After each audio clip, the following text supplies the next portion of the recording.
Congressman Zaldico. My personal knowledge regarding Congressman Zaldico are set out as follows.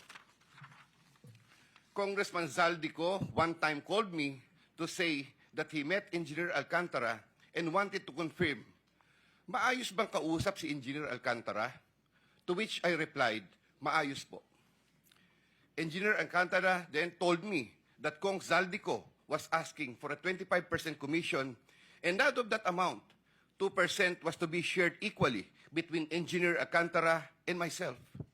In his exact words, boss, hati na tayo sa 2%. Furthermore, Engineer Alcantara would tell me every time that he made deliveries of cash to Congressman Zaldico in compliance with his commitment to Congressman Zaldico.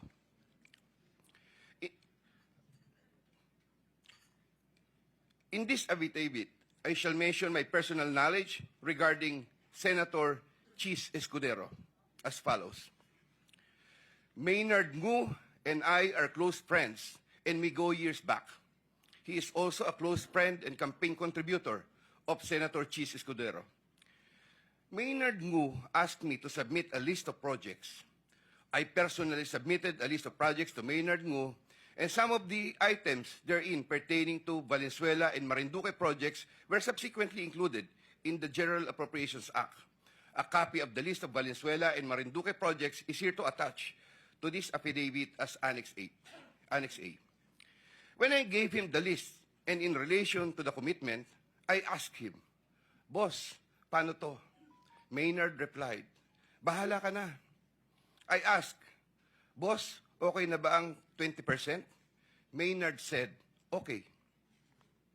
After inclusion of the projects in the GAA, I delivered 20% of approximately 800 million or about 160 million to Maynard Ngu, which was meant for Senator Escudero. Finally, I would like to add that deliveries of cash were personally made to me, by me, to Maynard Ngu at his office in Manila.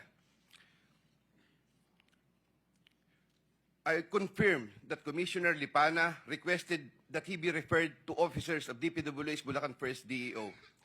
I referred to him to Engineer Bryce Hernandez. I have no personal knowledge if they were able to secure a project in Bulacan First DEO.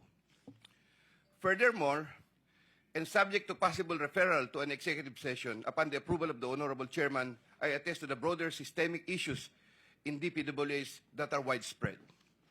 My statements hereunder are based on personal knowledge and direct interactions with the personalities involved with great risk to my safety and that of my family members. I confirm the following. Yusek Trigib Olaybar of DepEd. Yusek Trigib Olaybar used to work for Senator Ramon Bong Revilla and Senator Sani Angara before his appointment as Yusek for the Department of Education. Sometime 2010, I met for the first time Yusek Olaybar, who was then working in the office of Senator Bong Revilla. Later, I learned that he transferred to the office of Senator Edgardo Angara and then later to Senator Sani Angara.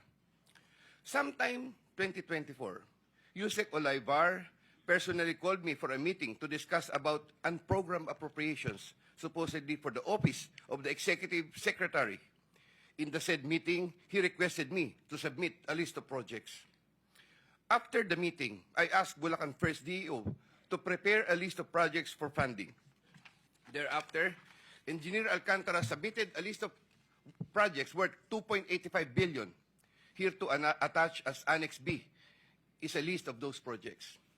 Subsequently, I submitted this list to Yusek Olaybar. Yusek Olaybar told me that the commitment is 15%.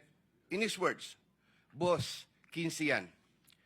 Thereafter, the DPWH received a special allotment release order for 2.85 billion for the projects listed in Annex B. Engineer Alcantara, from time to time, would collect and deliver the agreed 15% commitment to me, which I delivered or caused to be delivered to Yusek Olaybar in Magallanes, Makati, and other places.